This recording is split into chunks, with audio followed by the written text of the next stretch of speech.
Hey guys, what's up? It's Public back with another video, and today we're going to be talking about the elephant in the room with Covenant abilities. I know Shadowlands just got delayed, which I think is a great thing. So we have some time to fix the really big problems going into Shadowlands, and well, there's a glaring one sitting right in front of Priest. We've noticed, especially over the past couple days, and that's that the Night Fae Covenant ability Fae Guardians is actually terrible. Let's talk about why. Okay guys, so I know probably a lot of you guys are thinking like, hey, wait, what's going on? I thought Night Fae was actually fun to play with, and I think this is a really important thing to kind of separate out, right? We're getting closer and closer to Shadowlands launch, like pre-patch is coming. Do we know when Shadowlands is launching now? Well, no, but it's coming out this year, right?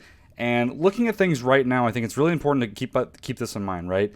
The Fae Guardians ability, which is what you get from the Night Fae thing, does change how you play the game, right? It does do things with your character. You change what you do, right? The other Covenant abilities are pretty much, you press them on cooldown, that's about it. And I think a lot of us, including myself, were saying, well, Night Fae is at least somewhat okay in the sense that at least does something to your rotation, which is, mildly interesting. Okay, so like, what is Fae Guardians? What does it do? How does it work? Let's go over this real quick before I kind of get into things. So, Fae Guardians costs a little bit of mana, whatever. It's a 1.5 minute cooldown, right? Which means it's basically synced up with Void Form. Might be good. We'll talk about that in a second. And then it calls for 3 fairies to your aid. The first one is Wrathful Fairy, which is direct attacks against a target, give you a 3 insanity, right? Which means like things like dot ticks don't give that to you, but an initial hit from a Mind Blast will give you that 3 insanity, right? 3. And then follows your Shadow Word Pain. So this can only be active on one target at a time, which is kind of important, right? And when you do cast Fae Guardians, that auto goes on whatever your current target is, which is a good thing. Next up is the Guardian Fairy, so just reduces your damage taken by 10%, follows your Power Word Shield. So not a DPS increase, but can be useful for utility if that's what you're looking for. And then the last one is Benevolent Fairy, which increases the cooldown recovery rate of a major ability by 100%. And that you can put on another ally with Shadow Mend, otherwise it goes default onto yourself, right? And because this guy lasts 20 seconds, basically what that means is, every second that cooldown is ticking, you get 2 seconds off of it instead of just that 1 second, right? So in our case, this actually works for Shadow Fiend or Mindbender, right? Which is already, if you're taking Mindbender, our shortest cooldown, Mindbender is 1 minute baseline, so then becomes 40 seconds after you use this ability, right? Otherwise, Shadow Fiend goes from 3 minutes down to 2 minutes 40 seconds. Yeah, so basically the ability kind of wraps around. I'm just going through my notes right here. So it does 2 big things, right? We get cooldown reduction on Mindbender and Shadow Fiend, and then we also get a little bit of extra insanity, right? So the point though that I'm making here is that it's actually reducing our lowest cooldown and actually our least impactful cooldown right now, right? Between Mindbender, which is a minute cooldown, Void Form, minute and a half, and Power Infusion, 2 minute cooldown, the Mindbender one's actually the one we care about the least, right? In terms of all 3 of those guys, right? So getting reduction on that doesn't really, it's fine, it's whatever, we're getting reduction, right? But the issue is kind of twofold. First thing, I'm going to throw out Shadow Fiend from the rest of this video because Shadow Fiend is just terrible. It only lasts 10 seconds now. It's still been kind of quote-unquote nerfed. They haven't fixed it yet. So Shadow Fiend, right off the bat, like, if you're using Shadow Fiend with this guy, you're not going to notice the benefit at all. It's so small. Okay, so Mindbender is a 40-second cooldown after you use this guy, right? But you don't have Fae Guardians up the entire time. It's not like you always get this reduction, right? That would be one thing, but this is just only when the buff is active, you're getting that reduction, right? So we cast the first Mindbender at 40 seconds, right? But then the second one, we could cast, and then, okay, now it's a 60-second cooldown. So in total, those 2 Mindbenders' duration would have been actually over Void Form's cooldown, right? Which means it's not going to line up with Void Form, at least not very easily, right? You're going to be about 10 seconds off. Now, that actually isn't a big deal because right now it's a benefit to save Void Form for Power Infusion, right? Which means we're actually only using Void Form every 2 minutes right now. Depending on fight time and stuff, obviously you'll change some stuff around. But looking at this exact scenario, most times you're going to delay Void Form to line up with Power Infusion, right? So if you look at that case, well, then Fae Guardians is actually doing even less than that, right? Because you're not actually gaining anything more, right? Because you were going to wait for Void Form anyway. So fitting in that extra bender doesn't really give you much at all, right? You're not able to line anything up at all better. You're just getting a bit of extra melees from Mindbender, right? And this is kind of the crux of the problem. This is what we've been talking about of all the cooldown reductions to get here, it's affecting Mindbender, right? Where it could be affecting Void Form, which could bring us maybe down to closer to a minute Void Forms. That sounds pretty good, right? Maybe fit 2 Void Forms before every other PI. Sounds pretty good. Or it could affect Power Infusion, and then Power Infusion might be synced better with Void Form, right? And we're having less downtime in between our cooldowns, right? And this is kind of the mess of all of our cooldowns is causing this problem, right?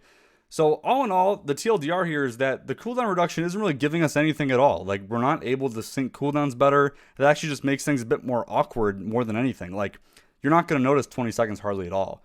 And I think part of that problem is this was actually pre-nerfed a couple of times before they reworked the Shadowflame Prism legendary. And I think they were trying to kind of hone in some of its power because of that legendary. And, well, now they've gone a little overboard. And unfortunately, it's causing a pretty big deficit here. So that's the first fairy I want to talk about. Again, not that great. Let's go over the second one. So the second fairy, this one is where things get a little bit better. We get direct insanity from our direct attacks, rather. So over a course of a 5-minute fight, just looking at the sims real quick, we're getting about 75 insanity over the course of like a 5-minute period, right? Not a whole lot. It's a devouring plague and a half. So, you know, it's something, but like, are you really going to notice a benefit of getting one extra devouring and plague a fight? No, probably not. It's going to be a drop in the bucket, right? It doesn't really do anything for you. Right? Okay, and then you add up, like, okay, technically you're all getting more mind benders throughout the course of a fight with this covenant power. I'm sorry. So, and again, this is actually really funny how this works out. In the sim right now, over the course of a 5-minute fight, you're getting about 74 extra insanity over the course of 5 minutes. Right? You put that guy together, you're getting about 3 extra devouring plagues. Right? So here's what the Night Fae Covenant ability gets you. You get 3 devouring plagues. That's what it's buying you, right? An entire Covenant ability, you get to cast 3 extra devouring plagues throughout the fight.